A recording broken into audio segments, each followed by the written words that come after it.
Hello നമസ്കാരം, ഏവർക്കും പുതിയയിലേക്ക് കിഷ്കിന്ധാകാന്ഡം എന്ന ചിത്രത്തിൻ്റെ ഒഫീഷ്യൽ OTT സാറ്റലൈറ്റ് അപ്ഡേഷനാണ് എന്നൊരു വീഡിയോ ഭാഗത്ത്. വീഡിയോയിലേക്ക് വരുമ്പോൾ വീഡിയോ ലൈക്ക് ചെയ്യുക, ചാനൽ സബ്സ്ക്രൈബ് ചെയ്യാൻ വേണ്ടി ശ്രമിക്കുക.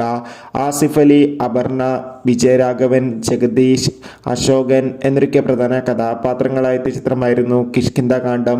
ചിത്രത്തിന് മികച്ചൊരു പോസിറ്റീവ് റെസ്പോൺസ് തന്നെയാണ് ഇപ്പോഴും പുറത്തുവന്നുകൊണ്ടിരിക്കുന്നത്. അതുകൊണ്ട് തന്നെ എല്ലാ സിനിമാ പ്രേമികളും ഒരേപോലെയാണ് കിഷ്കിന്ധാകാന്ഡം എന്ന ചിത്രത്തിൻ്റെ ഓരോ അപ്ഡേഷനും അറിയാൻ വേണ്ടി കാത്തിരിക്കുന്നുണ്ടായിരുന്നത്. ഇപ്പോൾ ചിത്രത്തിൻ്റെ ഒഫീഷ്യൽ OTT അപ്ഡേഷൻ ലഭിച്ചിരിക്കുകയായിരുന്നു.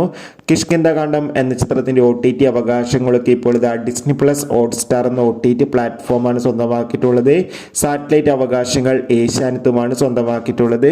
ഇപ്പോൾ കിട്ടുന്ന അപ്ഡേറ്റുകൾ പ്രകാരം ചിത്രം തിയേറ്ററുകളിൽ റിലീസ് ചെയ്ത 4 മാസത്തിന് ശേഷം മാത്രമായിരിക്കും OTT റിലീസ് ചെയ്യുക എന്ന്. എന്തായാലും കാത്തിരിക്കാം കൂടുതൽ അപ്ഡേഷൻ അറിയാൻ വേണ്ടി.